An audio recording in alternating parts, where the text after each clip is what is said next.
So I want to do a few things today. And first I want to thank you all for, there's been a lot of enthusiasm and excitement about the idea of trying to mobilize this class into something that can generate recommendations so that you might leave a permanent footprint on the campus, a better campus. And I think that the fact that so many people are excited about the idea encourages the mentors to take it seriously and see if indeed this class can change the character of the campus in ways that will be enduring and sustainable. And so thanks, I'm delighted that so many people are enthusiastic to do something. I want to start off with a couple of quick updates. And the next extra credit opportunity is coming up on the 25th from 3 till 5 in the Cal IT2 auditorium. Anything else you want to add to this, Nora? I mean, a broader description of the event is on the website. If you just look in class files under extra credit opportunities, so you can see what the event's going to be about. It's basically bringing a lot of people who are interested in energy, efficiency, environmental issues, and psychology together in the same room. So it's very cross-disciplinary, and it should be. Some bigger announcements are also going to be made about some new reports that just got released, so it should be a pretty cool event. And there will be somebody there, as there was for the Invisible Children event, for you to sign up with to get your extra credit points. And don't forget also to post on the message board about your experience at the event. I think I said 300 words, it's on the syllabus, so don't forget that too. And I'm glad that a number of you were able to go and see Jason Russell. I have a great respect for Invisible Children, what they've achieved and what Jason's trying to do. They're great guys. I'll let you read the rest of this yourself. For those of you who choose to take Sustainability 1 and 2, either in order at any time in your careers here at UCI, there is a certificate that comes along with successfully completing those 2 courses, something we did not point out in the syllabus, I don't think. And anybody who has time or is looking for a research opportunity or an opportunity to do a few extra hours of work a week, we have several openings right now. And if you're interested, please contact the appropriate people. So today we're talking about the historical perspective. And this, by the way, is a piece of art by the artist Andy Goldsworthy. And if you're not familiar with him, he's definitely a fascinating artist who uses what he finds in nature as he roams around to create a remarkable array of art that only lasts for a few minutes and then disappears, and he photographs it. And so he's a great British artist. So we're talking about the historical perspective, but before we get into that, I want to deepen the conceptual framework that we begin with a few introductory comments. So we're focused on sustainability, and sustainability, that the idea is not something that is going to be permanent, that's going to be there forever. We understand that the world changes and things adapt and they transform and they evolve over time. But it is to try and make things that look like they're in bad shape more enduring, more reliable, especially things that we believe we have considerable control over the fate of. Historically, and this is an important thing, even though last class I talked about how various things that may be on a trajectory which is not sustainable, but historically this gained attention throughout the world due to concerns about human impact on the natural environment. And the first attempts to try and find a language that the entire world would agree upon and start to establish some parameters for the discussion, some vocabulary for the discussion, focused on the concept of sustainable development.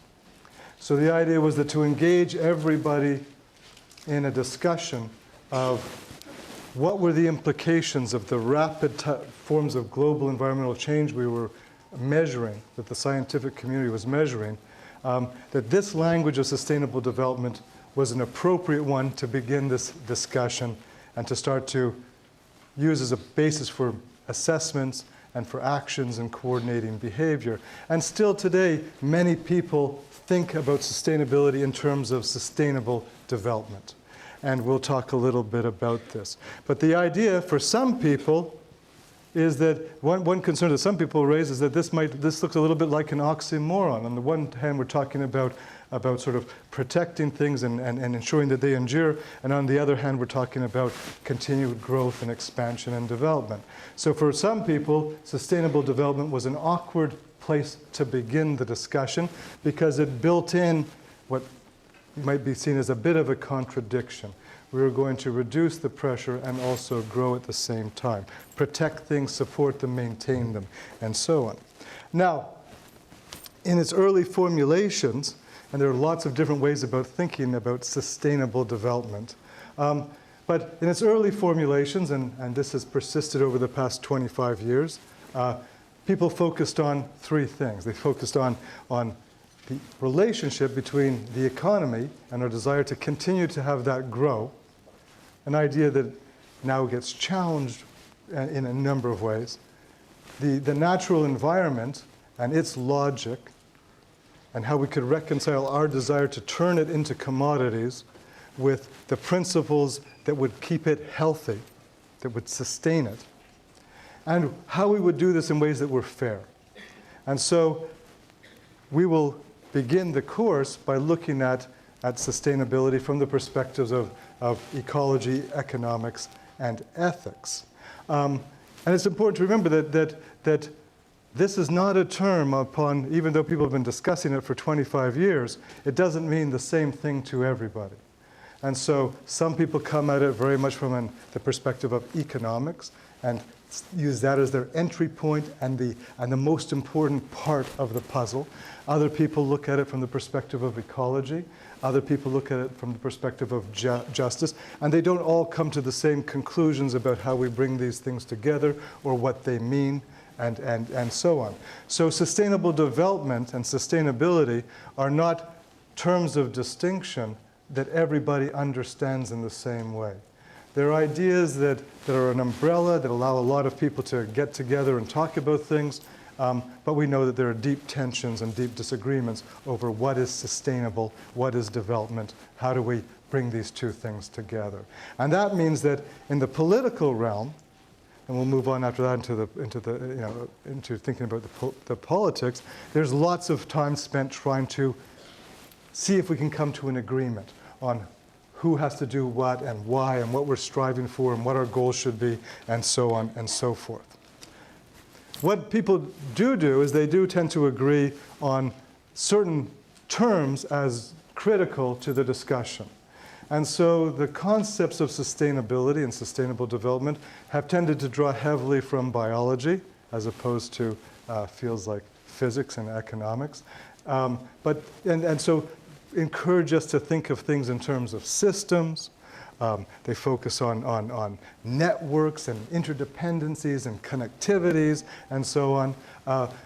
And these are terms that often are used to structure discussions. What's the appropriate baseline for measuring change? Where do we start? What do we start with? What do we start with? A year where we have data? Is that a good thing? Do we start with something earlier? Do we speculate? Where do we establish our baseline to determine what direction things are moving in? And how do we come to an agreement about how to measure trends? Are there in fact thresholds that if we cross will trigger unpredictable changes, transformations that maybe we don't want to trigger? Do systems have a maximum amount of activity that they can support? And what are the appropriate institutions and so on to manage all of this? So this is a sort of language which most people are familiar with. But as I mentioned before, it's a language which is sort of migrating beyond concern about our relationship to the environment into concern for the sustainability of lots of other things. And so that you'll see today a push towards thinking of things as complex adaptive systems and arguing that we can learn a lot, that the more we understand nature as a complex adaptive system, and I'll talk about what we mean by this a little bit, the better off we will be to understand other complex adaptive systems, like our economy, or like our healthcare system, or like our educational system. And complex adaptive systems are contrasted to simple linear systems, Newtonian systems, systems which have as their diacritical features that if you do X, the result will be Y. Simple cause-effect relationships that are highly predictable. And that's an important thing to keep in mind, because if we knew that if we did X, we could get Y, then the idea is, with that type of knowledge, if knowledge gives us clarity about those relationships, then we can not only solve most of our problems, we can also progress in whatever direction we want to. The more we understand, the more we know where to apply our skills so that we can get the results we want. And for a long time, people thought this way, and it generated all sorts of good and useful information. We came to understand many things very well. And this was exemplified in fields like physics, which came up with laws. This always happened. This is unchangeable. Once you understand this, you will be able to use that knowledge to do all sorts of things, because this is a guaranteed result. You will always get this end. But this view, which sort of held sway for hundreds of years, really from sort of the days of Descartes and Newton until it was challenged by fields like quantum physics, by people like Einstein and so on, and Lorenzo, who argued, well, there are some things out there that don't display that characteristic. There are some things which happen and we cannot predict what the outcome will be, and that's also natural, that's also normal. So yeah, there are some things we know. If you add X amount of heat to water, it will boil, it will turn into a gas. But there are other things we're not so sure about. So we don't always understand why something happens the way it does. And we looked at things, we said, we can't really understand the behavior of swarms or crowds or weather. These are too complicated. There's too many things happening. Those systems are considerably less predictable. They're more probabilistic. We know there's a 70% chance this will happen under these conditions. Not a guaranteed chance this will happen, but there's a high probability or a low probability. And so people said, we have to think that we're in a world that has both these characteristics, where some things are certain and we can know them, and some things are uncertain, probabilistic, it might happen, it might not, and more knowledge is not going to change our understanding. It may just be that that's built into the character of the planet, that some things will never be reducible to simple causal relationships, that no matter how much we study weather, we'll never move beyond probabilities.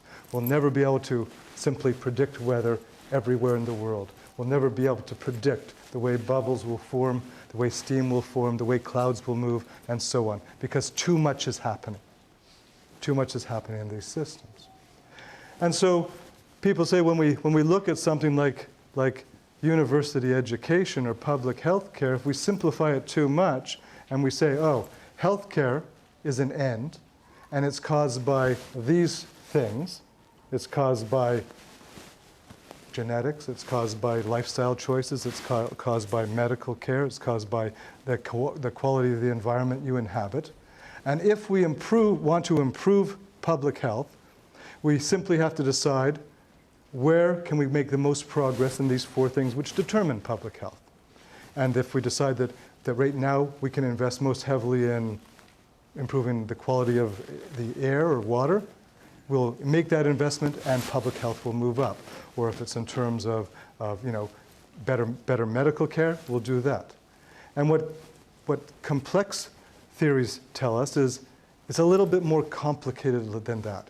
Sometimes policies should not be so simplistic. Sometimes we discover that, we have in the country concerns about obesity. Right now, there's a general feeling that 2 out of 3 Americans are overweight. 1 billion people on the planet are overweight. And so some people say, well, That's just a function of what you eat. If you eat properly, you won't be overweight.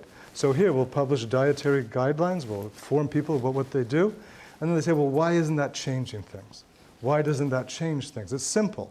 All you have to do, and we discovered that it's a lot more complex than that. There's a lot going on, and it's not so easy to manipulate one variable to get the outcome we'd like to see.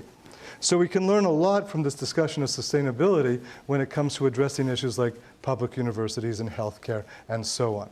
And if you want a few perspectives on what it means, I've given you a bunch of linkages here, and this will be up on the website shortly, and you can listen to some of these very famous people talk about what they think this concept means and should mean. Now, why did we get here?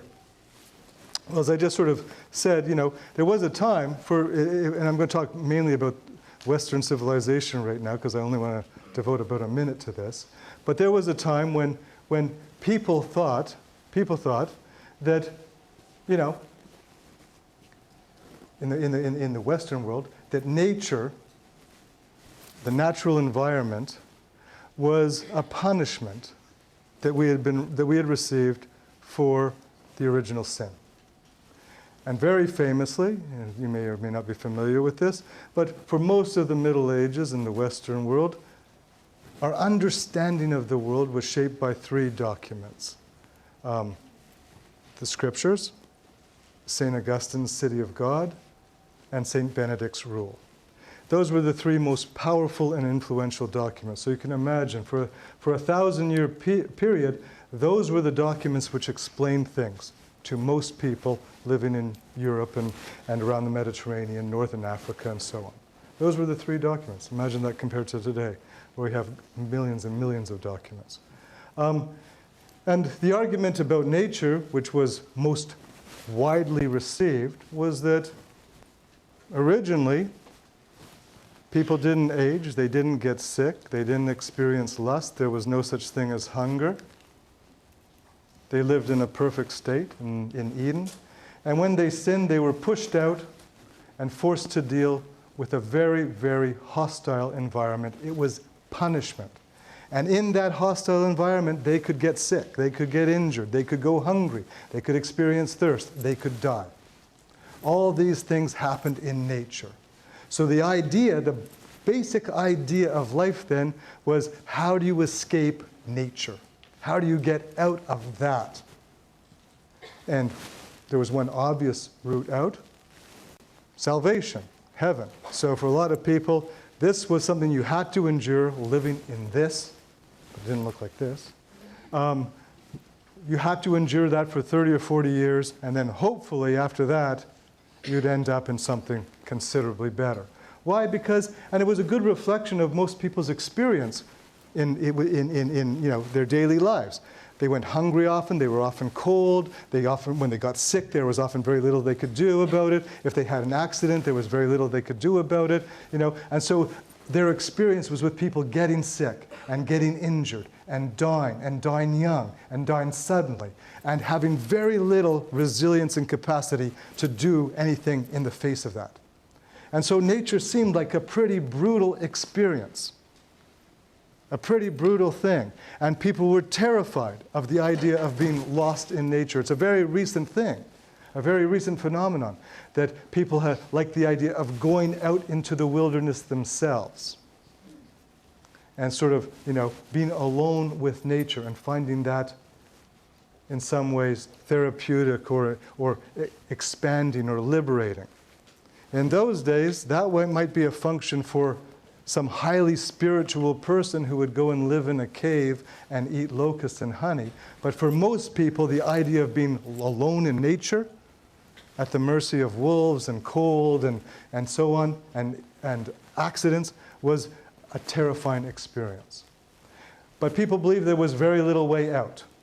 There was very little way out. They were told, you're being punished. Nature is punishment.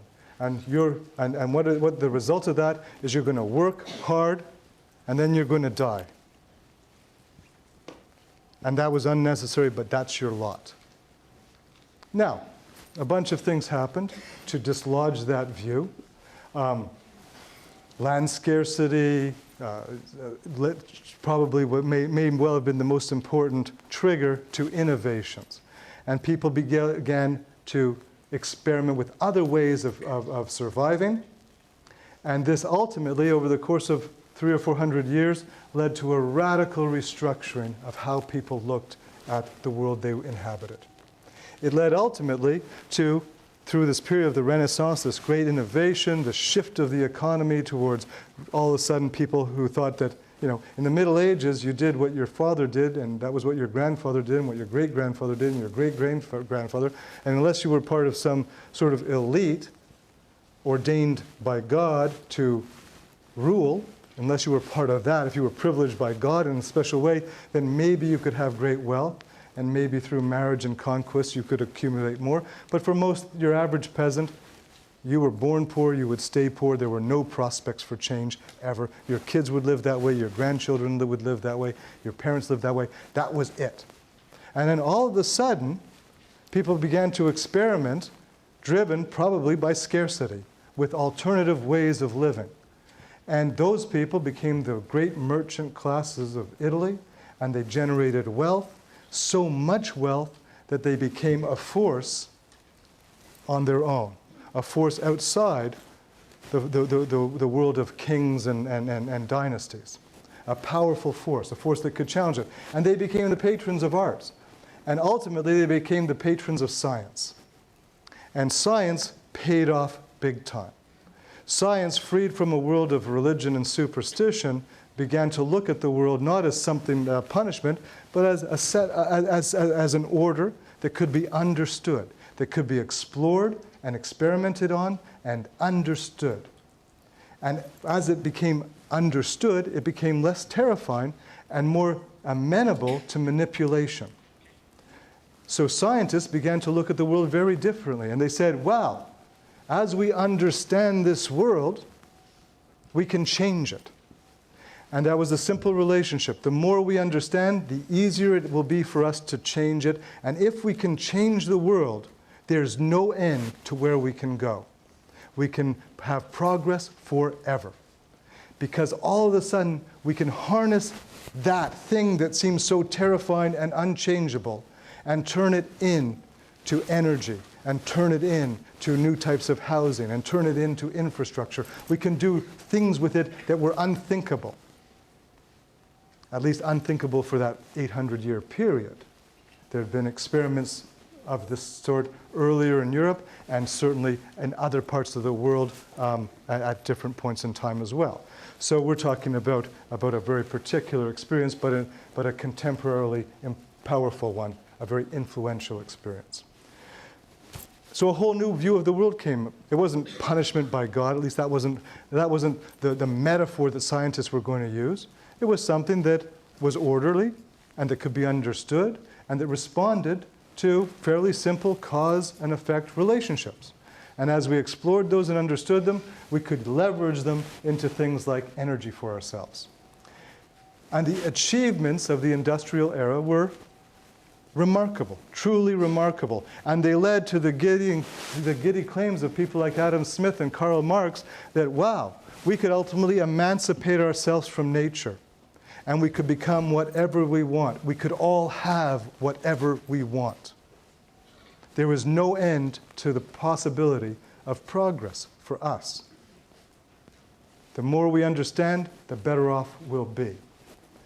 And this was deeply invested in areas like planning and policy as they emerged in the industrial age, and sort of premised on the idea that the human situation could be improved indefinitely. Bigger houses, faster cars, more television sets, more air conditioning, you name it, we could have it. And we do not want to denigrate the great achievements. Nobody here would want to live, I doubt, in the Middle Ages. Middle Ages, a tough time to live. The gains that we achieved, but through this worldview, were remarkable. But this worldview has turned out to be something that is not perfect. And over time, we have begun to see cracks in this worldview. And we've determined that the world is a little bit more complex than that. Our ability to understand it fully and master it completely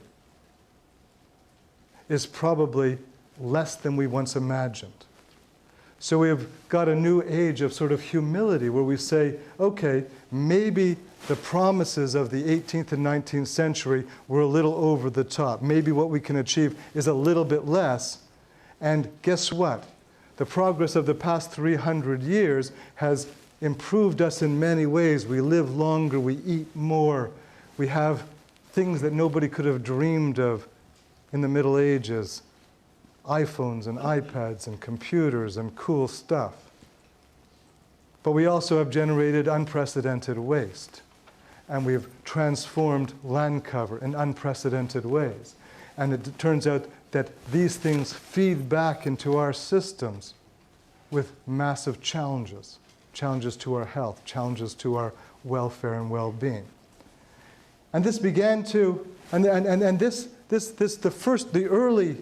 early sort of manifestations of a concern about our impact, a challenge to the idea that nature was something that we could just endlessly transform into private property, into commodities, into goods and services for ourselves, appeared around the world in multiple ways. As people studied nature, they gained attachments to it. Now, people, as far as we understand, probably didn't have very strong attachments to nature during the Middle Ages.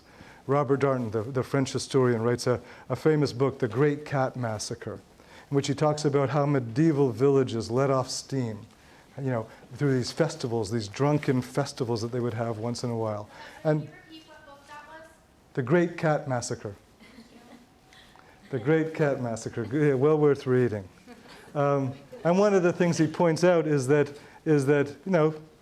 cats, just like today, would infest areas, and they were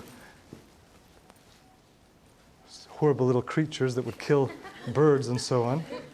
And so once a year in many villages, they would round them up and kill them. All the cats they could find, just kill them, and they would be creative in killing them. They would kill them in all sorts of ways because people didn't think that they could suffer or anything, so it didn't matter. They'd light this one on fire, they'd chop this one up, they'd do all sorts of things. It was a big orgy of cat killing to simultaneously rid the community of its excess cats, and also to explore all the different ways in which a cat could be killed. Now, years later, people, as they studied nature more closely and changed their perception of it, started to grow attachments to things in nature. And they started to say, hey, Jeremy Bentham, the British utilitarian philosopher, famous for saying animals can suffer. And because they have the capacity to suffer, it matters how we treat them. And so as a society emerged, a society for the prevention of cruelty to animals. Because he said, what we do does matter. Nature is not just raw material that we can bend to our will. It may be hilariously funny to light a cat on fire, but that cat is suffering in that process. And so therefore, it's a wrong thing to do. And other people looked and said, wow, and our activities are also disrupting the patterns of migratory birds. So migratory birds are losing breeding grounds and are losing their routes because of what we're doing. And they said, and we have to protect that because they're important. They play an important role. As we start to understand nature, we see that these are important. And if we disrupt their roots, then we lose something that's important to nature. And people said, we've got to protect this. And these ideas, people began to collect samples, and they started to have pets, and they started to commune with nature, and they started to form societies that would protect wilderness. And they started to say it's important to have wilderness. Wilderness is a good thing. It's a spiritual place. It's an important place ecologically. It's an important place. It's a laboratory for us to study. We need to preserve it. And it was the easiest place to preserve a lot of nature was in big relatively underdeveloped places like Canada and the United States and Australia and so on. And so the US led this movement to set aside vast tracts of land, something that would only have made sense in the past as maybe, you know, protecting the king's domains as a hunting ground or something like this, but not for the idea of just the intrinsic value of nature in itself. And indeed, the early alliances were between people who said we need to protect wilderness so we can study it, so we can learn from it because it's valuable, because it's important in and of itself. And they were able to ally with people who said, and I like to hike in it or hunt in it or fish in it. And so alliances formed in the country. And on the East Coast, where there was not as much public land, conservation groups put aside great areas like the Adirondacks, and they bought it, and it was private land, and they said, we will not allow development here. You can go through here by foot, you can canoe through here, you can take a kayak through here, but you cannot develop this area. And here on the West Coast, and up in Alaska, they identified huge areas, which on the whole, people weren't dying to live in area anyways, and set them aside as protected areas. And Canada did the same thing, and Australia did the same thing, and other countries followed that idea, that somehow it was important that everything didn't get transformed into goods and services for us. Somehow we had to protect it, even if we couldn't fully articulate why it was important to do that. And that's why we have Yellowstone and Yosemite and these beautiful places and organizations like the Sierra Club that emerged, you know, 120 years ago to make this case, even when we didn't understand the full impact of human activities. But everybody knows these people like John Muir. And they know these were guys who, they painted birds and they hiked and they protected wilderness and they were elites and they were able to, you know, lobby in Washington and get the things done that they wanted to get done. Now, one downside of that was it conveyed to the world that environmentalism was an elitist type of activity. It suggested that, wow, you know, a lot of us here living on nothing are not too worried about hiking trails. We're not too worried about the best trout fishing streams. And so some people sort of saw this activity as a sort of elitist activity, protecting this. And it was certainly shot through. There weren't a lot of you know, auto workers rallying to protect large tracts of wilderness. But there was enough critical activity around the world that people started to talk about coordinating activities to protect things like the migratory routes of birds and so on. And they had a big meeting in 1909, and that might be sort of the birth of a type of global consciousness about the shared value of the environment and our shared responsibility to make sure we don't do too much damage to it. But that process was immediately upset by World War I and World War II, which shifted the priorities of the entire world away from worrying about migratory bird species to fighting a world war, recovering from a world war, going through a depression, fighting another world war, recovering from that world war. So just as this momentum built up, it also dissipated dramatically. It reached a point where the international community was taking it seriously and then died. And after World War II, it took some time to recover. There were some people, famously Aldo Leopold, who wrote the Sand County Almanac, where he made the argument that our health, our welfare, our well-being depends on the health of the environment that we depend on. And he said we have to, the better we understand what does the land require to be healthy, the better off we will be as well. And so we need to understand what a healthy environment is. What does it look like? What does it need? And we have to make sure that we don't change it so dramatically that it can no longer be a healthy environment, that it loses its resilience, its adaptive capacity, its capacity to evolve, and so on. And he wrote a very powerful book about that, which everybody should read. But the environmental movement really sort of assumed an entirely new face in the 1960s. And it was driven by all sorts of things. It was driven by fears about nuclear war and what a nuclear war might do to nature. It was driven about concerns about the war in Vietnam and the use of defoliants and what that was doing to people and to vegetation there. It was driven by reports that said the insecticides that we were spraying liberally all over our agricultural areas to control insects were actually entering the food chain and causing health problems for ourselves. And all these things started to create this concern that actually our impact on the environment was something we really needed to get a better handle on. We really needed to address it in a more methodical way. And we had to gather that information. We had to assess what we were doing so that we could decide whether our behavior needed to be changed. And so through the 60s and 70s, a whole lot of books came up. Books concerned about nuclear war and also the spiritual impoverishment that some people saw associated with mass consumption and the desire to, this was the desire when houses got bigger and everybody got a car and everybody got a TV and everybody had more and more stuff. And some people said, is this the way we want to go? Do we want to put so much of our identity, of our time, of the way we live our lives in the basket of consumer goods? Because we're giving up the bowling alleys, and we're giving up the choirs, and we're giving up the church life, and we're giving up friends, and we're giving up relatives, and we're giving up art, and we're giving up a whole lot of things that we might want to do that might be fulfilling so that we can buy more stuff. And we're working hard so we can have more stuff. And some people said, is this really the right way to go? Who benefits from this? Do you consumers really benefit from just having lots and lots and lots and more stuff? Who's really cashing in on this? So in the 1970s, the voice of environmentalism was often thought to be this man here. This is the founder of UNEP, the founder of the first Earth Summit,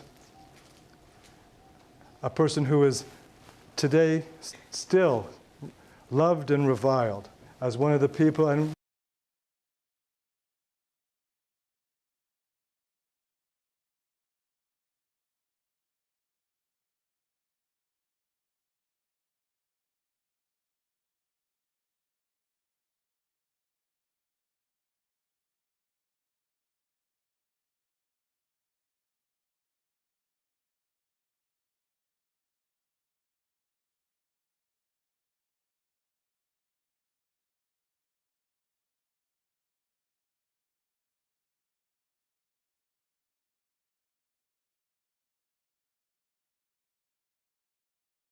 with all the evidence that we've amassed in our preparations for the Stockholm Conference, including the views of many of the world's leading scientists, I am convinced that the prophets of doom have got to be taken seriously. In other words, doomsday is a possibility.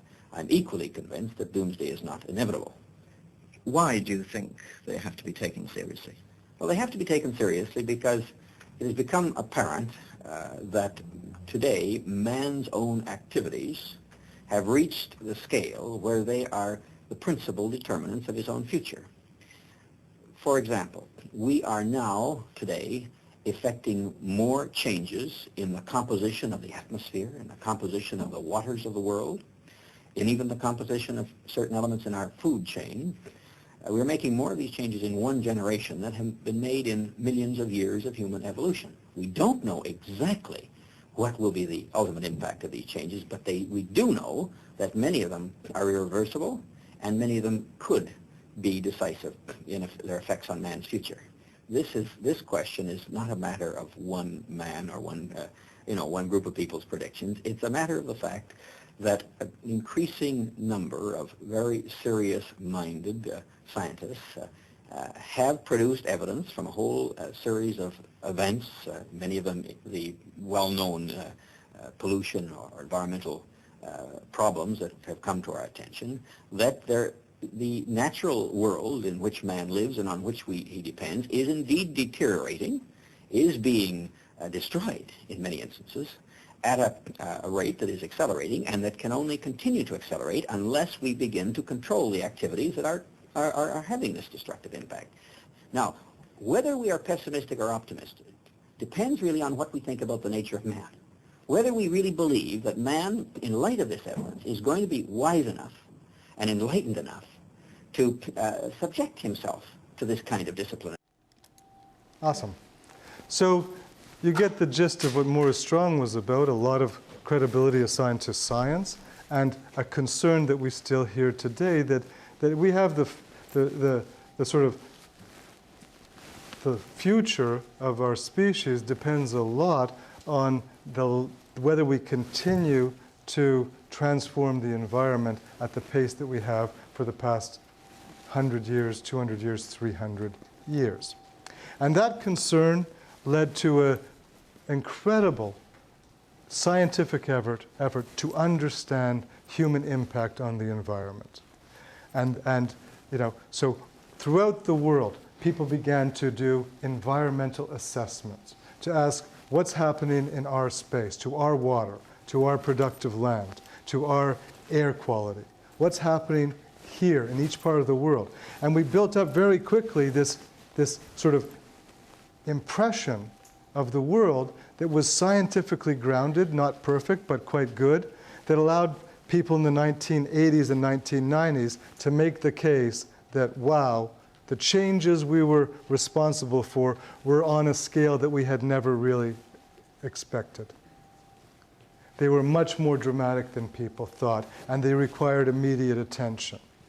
And the language that emerged that people hoped would bring people together to discuss solutions was the language of sustainable development that was sort of presented to the world in 1987 in the book Our Common Future, a book produced by a task force created by the UN. And it was the United States, by the way, that created and funded the UN Environmental Program and made it possible in the 1970s.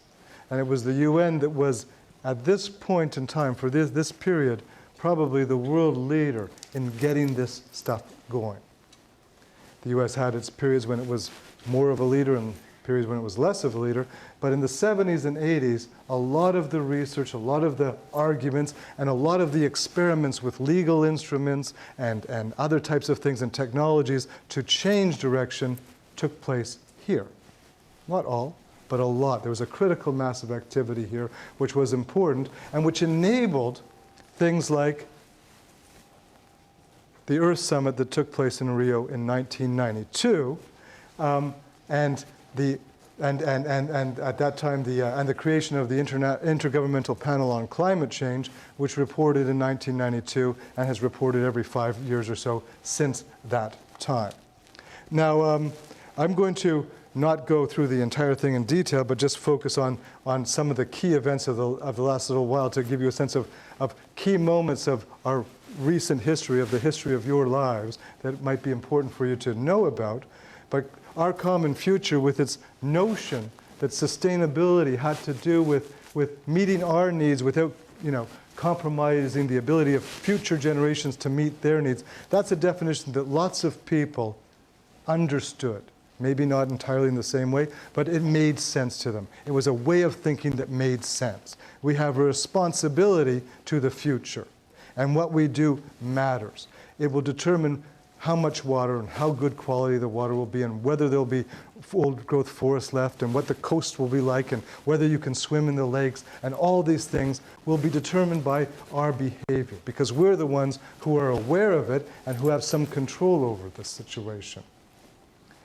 And we began to tackle problems as science surfaced them for us, as we discovered that our actions were creating a large hole, and we speculated that that large hole could have some tremendously damaging effects on plants and on animals, and it could do things like increase skin cancer and so on in humans. It would have a whole bunch of damaging, costly effects, and we discovered that we probably have the capacity to change that. And today people think that because of the actions taken in 1987, and it's a complex case, but because of that, it seems now that that hole is likely to repair itself by 2050. So we saw this thing, we realized that it was dangerous to us and to other things, and we took action, and now we can see it starting to heal. And now people say, wow, that's amazing. in just a few decades, that won't be an issue anymore because we took the actions that were needed.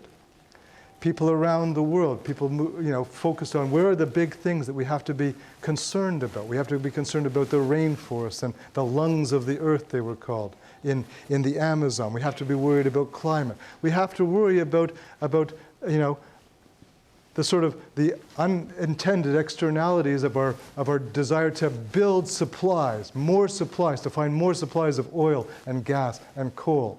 And the haste with which we do this and the ways in which we do this have led to huge, enormous accidents and spills and problems. Because to grow, systems that want to grow, complex systems that want to survive, need constant infusions of energy. And so if we want more, we have to bring more energy into the system. And the easiest way to bring more energy into the system is to find more supplies that are cheap. So if we can find cheap oil, that becomes the cheapest way to bring more energy into the system so it can continue to grow. Institutes formed. People began to formulate their concerns and their commitment, their sense of responsibility to the future. Non-governmental organizations mushroomed. There was a time when there was just a handful of Greenpeace, Sierra Club type organizations in the world. Now there are tens of thousands of these in the world. The world met together, as I said, at the Earth Summit, and that was very important. It led to a number of very concrete things. A declaration that we had to do something because our impact on the environment was going to haunt us and haunt future generations in multiple ways. We had to make some changes, but we had to recognize that the rich had a greater responsibility to make these changes than the poor. And that was a principle which might seem obvious and simple, but it was a remarkable achievement for the rich countries to say, yes, we have to do most of the work to deal with this issue. Now today, 20 years later, we have people saying, shouldn't China step up and take a bigger role? Because it's a fast-growing economy and it's big and powerful, and it got a pass back in 1992. And that's an important issue, and we have to decide. Some of those economies which we seem so much larger than 20 years ago, not just China, but possibly India and Brazil, and very soon Indonesia and Colombia and Egypt, and those economies which look like they may well grow. Now they might have got a pass early, but should they step up and bear some responsibility in the years ahead, and what should the nature of that be? The Earth Summit developed a very detailed program for transition towards sustainability called Agenda 21. It came up with principles to guide some things that were very important, like forests, and a framework convention for negotiating how we would manage climate change, and another one on biological diversity. And for many people, climate change and biological diversity and land change, these are the biggest things that we have to deal with. And so these frameworks were established 20 years ago to gather information and share it and learn from each other and set standards and norms and goals that we could work towards and coordinate our behavior towards. And this began to infiltrate all sorts of other things. Throughout the 1990s into today, no meeting could ignore the environment anymore. It didn't matter whether you're talking about free trade or the status of women or whatever. There was always an environmental dimension now integrated into these discussions. And these became part of almost everything, every meeting. It was, well, how does this matter to the environment? How does it matter to the environment how we disassemble the nuclear facilities of the USSR? About the ways in which we reduce violence against women in different places. How does it matter to the environment? What do we do? What can we do? Now, over the years, we've created an architecture that's in many ways quite dramatic. We're talking about a period of just 40 years, and really just 20 years of intense activity. And we might take a great deal of heart in saying, look at what happened. What was a non-issue in 1950, today in 2012, is an issue that everybody on the planet is involved in, engaged with in some way. Nobody isn't aware of these issues. And that's remarkable, that's dramatic, that's a good thing. And there are all sorts of structures and processes and legal instruments and forums and scientific programs and educational programs to help move us forward. At the millennium, the world made another type of commitment, a commitment that it was going to tackle several social problems, several powerful social problems. And here again, we see that the environment is integrated into this. Goal 7. So when the world articulated 8 of the most pressing goals and said, these are things that we can make a difference on. These are things we can move towards. We can change the futures of people by investing in these. These are manageable. These are not things that are pipe dreams that we cannot possibly realize. These are manageable goals. And the environment was integrated into this and seen by many people as a cross-cutting issue upon which progress in the others might be dependent. Nonetheless, as we've learned, it's easy for these meetings to get bogged down, to leave people angry as they walk out of these things. I've been to a number. I was in Bali, for example, and you have this sense of deflation. I was in Johannesburg for the World Summit, and there was a sort of fatigue there. So after all this intense effort, when we took stock of things and we said, wow, we've made a real effort over the past decade, and it goes back really sort of 30 years. What have we achieved? And people said, wow, not nearly enough. Things are actually mostly getting worse still. And there was a sense of how deeply committed. Is it all talk and institutions and ideas, but not enough behavioral change? And we looked and said, in spite of all this, people are moving into larger houses. And the average American home is bigger than it ever was. And it has, I believe 6 TV sets now. And there are roughly the same number of cars as there are people in the country. And so we're buying more and more stuff and using it more and more and eating more fast food. Even so, on the one hand, we have all this momentum, which seems so exciting and full of promise. But on the other hand, we're pulled in a very different way towards accumulation and convenience and things that are full of lots of fat extracted from different types of carcasses and all melted together into something that can be sold for 99 cents because, some big glop of lip and tumor and hair and nail. And we can put a slice of cheese on it and sell it cheaply.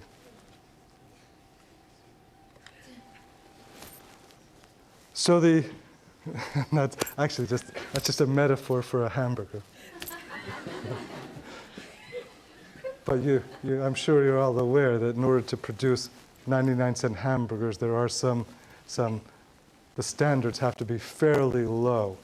So that means that by law, a certain amount of hair and tumor is permissible in your average pile of hamburger. And because it's a sort of stringy meat, it's mixed with the fat that comes from the better cuts of meat. So they shear off the fat from the nice beef that it sells, and they mix it into the stringy leftovers. To give it sounds less appetizing, I know, but anyways, it is what it is, right? So on the one hand, more understanding, more knowledge, more awareness, more institutional arrangements, more activities, more lobbying, more people. On the other hand, lots and lots of areas of concern and trajectories that are still disturbing. And this year, 2012, is a sort of important year. You get to see something quite remarkable. The 20th anniversary of the Rio Conference that really sort of started this wave of activity. And it's going to be very interesting when this takes place in June to see what happens.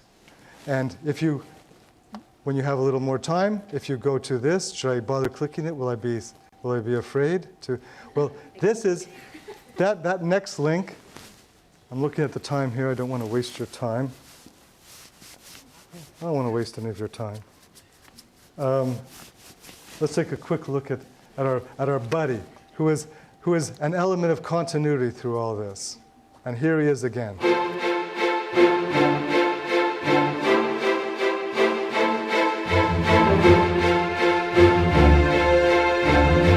2012 is coming soon. As you know, the government of Brazil has recommended or invited the United Nations to go back to Rio de Janeiro in 2012 to organize 20 years since their summit. What would you like to see happen in Rio 2012? Well, the first thing is that by 2012, we should not only be talking about what we're going to do in the future, we should be celebrating what we have already done. And we should, because these problems like climate change and environmental degradation, they are becoming more and more acute, and so that if we don't have real progress by 2012, then the dangers to our human future will be greater than ever. So we cannot wait for 2012 and that it is going to solve everything. These conferences always help, but they are simply steps in a continuing process. Stockholm was the first big step in the globalization of the environment movement. And of course, Rio, and the Brundtland Commission, and then Johannesburg, and now 2012. But none of these solve the problem just with one conference. Each one of them moves the process ahead and helps to create new energy and new momentum towards achieving sustainability. By 2012, we must be well along on the road to a sustainable future, or the chances of that will become very much less.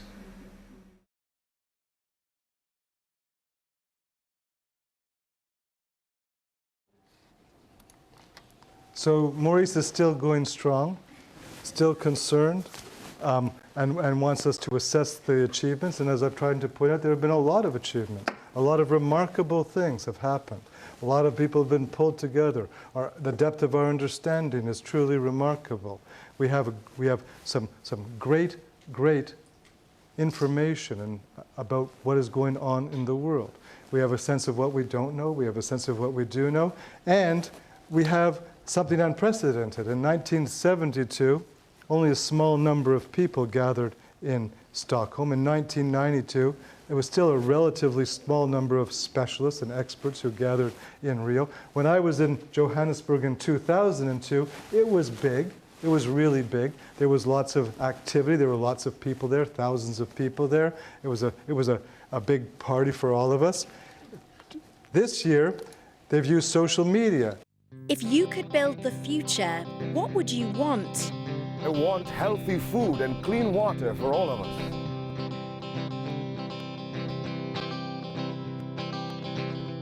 I want a good job that helps me and my family. I want to swim in clean oceans.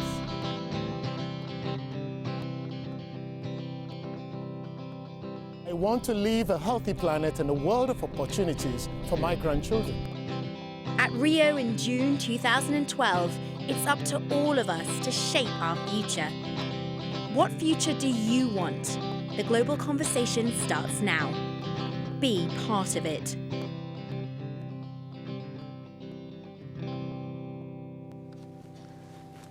And when they say be part of it, they're using social media to reach out. And if you and everybody in this room can try to shape the agenda through tools like their Facebook page, which invites you to express your concerns and your proposals. And the fact is, there's such a large sifting structure going through all of this that good ideas likely will get moved up, and powerful images and insights will get moved up. So everybody has the opportunity. Now, if you sit there and you don't take advantage of it, and you say, I've got nothing to say, I've got no opinion, I've got no concern to share, no goals to express, no desires I want to communicate, I don't want to be part of this, it's all a waste of time, then you won't be part of it. But the opportunities are in some sense unprecedented to be part of it. Do I press this one? I would just minimize it. You just minimize it?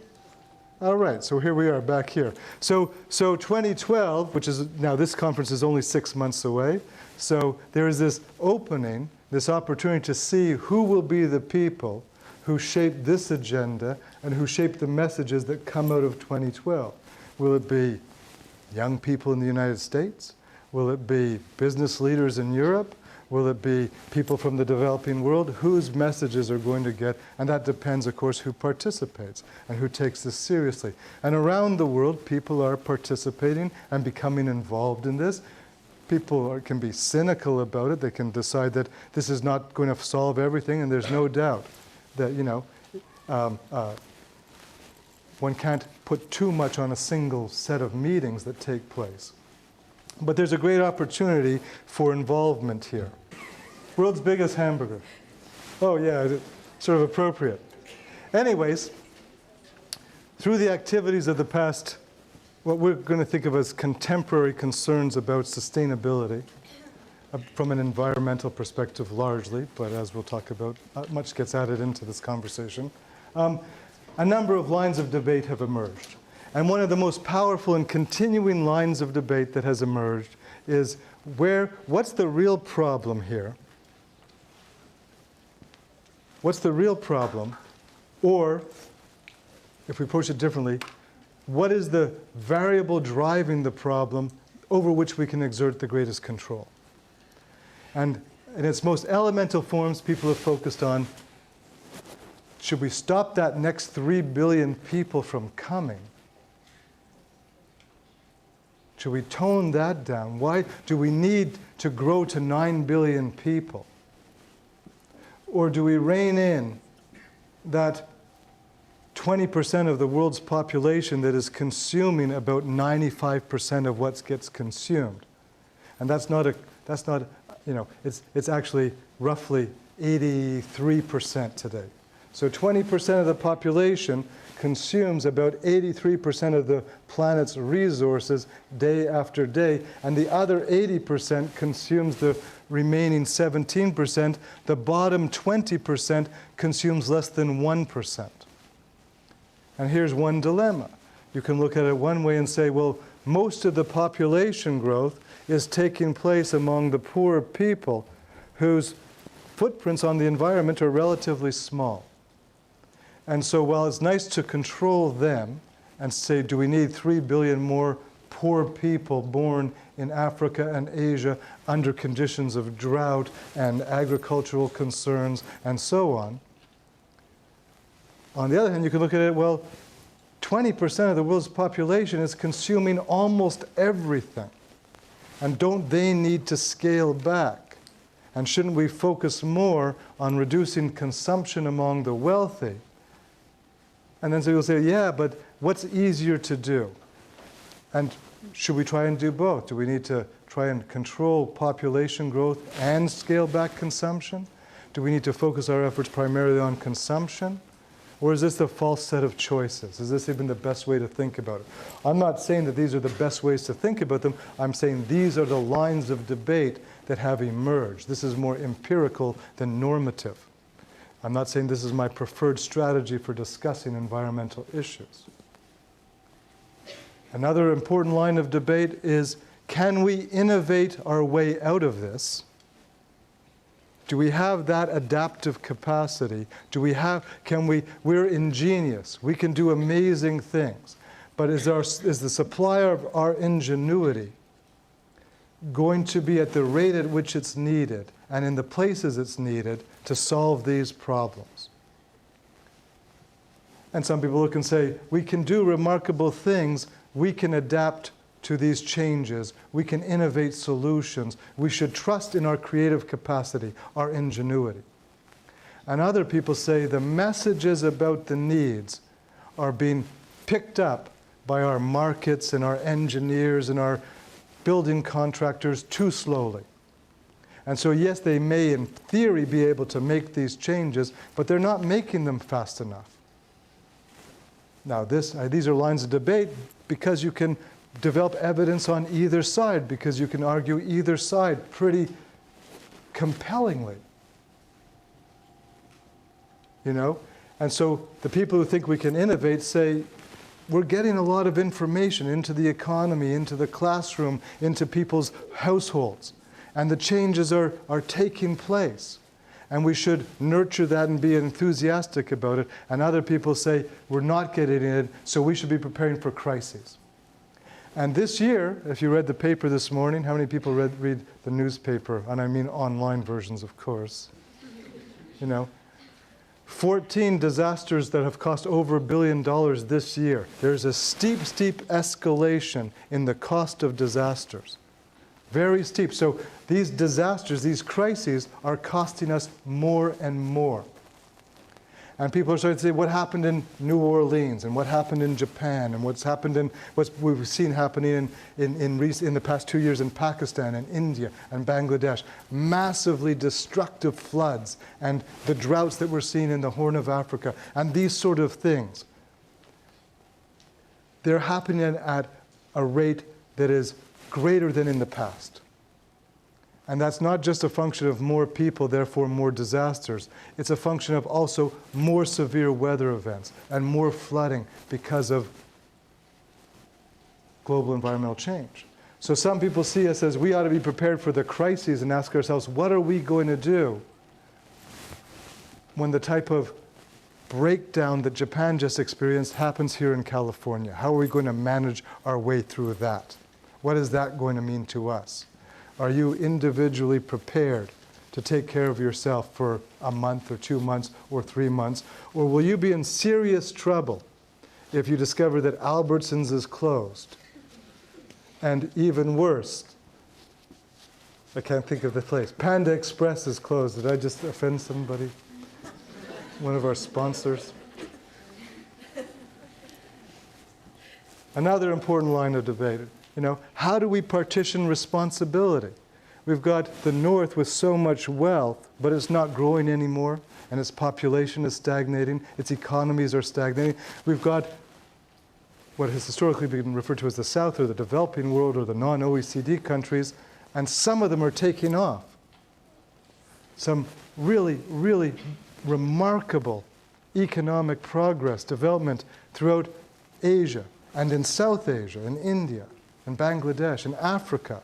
Africa is growing very, very quickly, remarkably quickly. People are starting to talk about Africa as an economic miracle, the way they talked about Southeast Asia and North Asia. You know, we used to say, well, look at how South Korea moved from being a fairly impoverished agricultural economy 50 years ago to being a world-leading economy today, and now people are using that sort of language to talk about, you know, parts of Africa. And so what's the responsibility? Another debate. Who bears the cost? Because we're all in this together, but we're also all divided. We also all live in different countries with different tax systems and different incentive structures. So who takes the lead, and how do we coordinate, and what's fair? What's fair to expect from China or Brazil or Indonesia? What's fair to expect from a big, cold place like Canada, the villain of climate change? Do we trust and do we look for market solutions to our problems? Or is the market so deeply integrated into the problem itself that we have to look elsewhere? Economists can tell us, well, markets can solve any problem. They're just instruments, they're just tools. Can they? Do we need the government to step in? I mean, we have a government that can hardly do anything anymore. Can we expect it to introduce dramatic new changes? A government that in one year is telling us gloom and doom, the world's falling apart, and then a year later is telling us rumors of the world falling apart were grossly exaggerated, let's build something big. And both strategies will fail. not necessarily because of individuals, but because our governments have this type of gridlock, this type of partisanship, which makes it very difficult for them to move forward, so deeply embedded in them. How much do we worry about the problems of the people today that there's 1 billion people on the planet who are hungry, who actually don't get enough calories per day to survive, to live. They are gradually starving to death. And there's another 1 billion people who have enough calories, but they're not nutritious enough for them to develop normally or in a healthy way. Normal's not a good term. So we've got 2 billion people on the planet who are desperately poor and in need of support. How do we balance their needs with the needs of future generations? What do we set aside? What do we not develop today? What do we leave untouched? What do we protect for the future? Is it a trade-off? And do we think of everything in terms of our utilities and our needs, our systems, our aspirations, our hope, human culture? Or do we try and embed ourselves into something larger, as part of nature? And we're just a part of it. So are we the key part? It's consciousness, it's natural sort of leader, or are we just part of it? That first image is a crowd, by the way, in case you were wondering what that was. If you thought it was food stuff, that's a crowd of people, and that's consumption. It's sort of a hit-you-in-the-face type of comparison between population and consumption. That's supposedly the world's biggest hamburger. And as people have worked their way through these various arguments, and there are other arguments, different types of people have different types of political positions have cropped up. And some people who are very skeptical of the whole thing and say, I don't believe we face this sort of challenge. And other people who basically think that we need to more or less migrate away from everything we're doing. Everything we're doing is wrong. We got to move away from all of this. Get rid of cars. Maybe even as the lower image shows, get rid of people themselves. In the more aggressive forms, we're like a virus on the planet, and we should protect the planet from ourselves. And in between are lots of other positions as people try and figure out, how optimistic are they? How much faith do they have in technology? How much do they think we need to change? Can we have it all? Can we grow and be sustainable? Or do we have to give up some types of growth and look for satisfaction elsewhere? Are there too many of us, or are there not enough of us? What everybody almost agrees about is that science plays a key role in creating a language that we all have to respond to.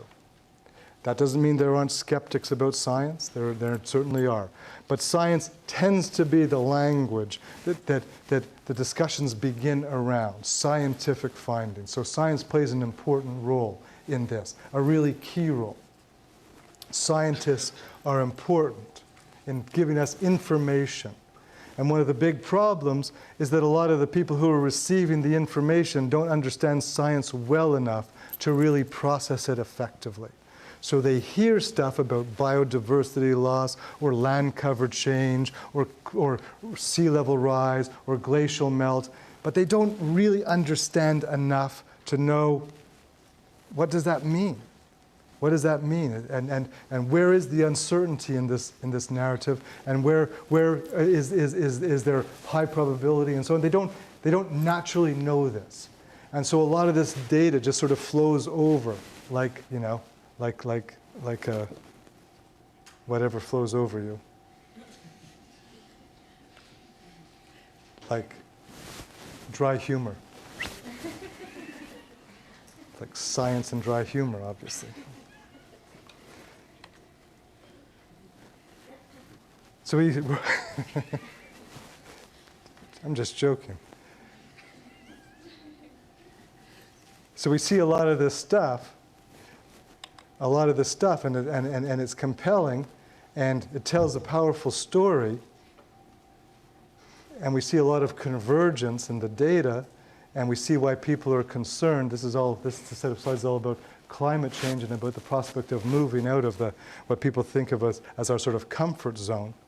and they say, we understand this and we see it as unprecedented and we're worried about where we're going, but we know that nonetheless, a lot of people are not seeing this as real relevant to their daily lives, are not fully understanding its implications, which suggests that maybe we need to improve scientific literacy, or maybe we need to find other ways of talking about and communicating the issue and the problem to make it more relevant.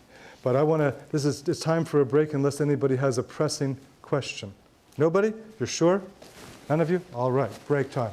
See you in 10 minutes.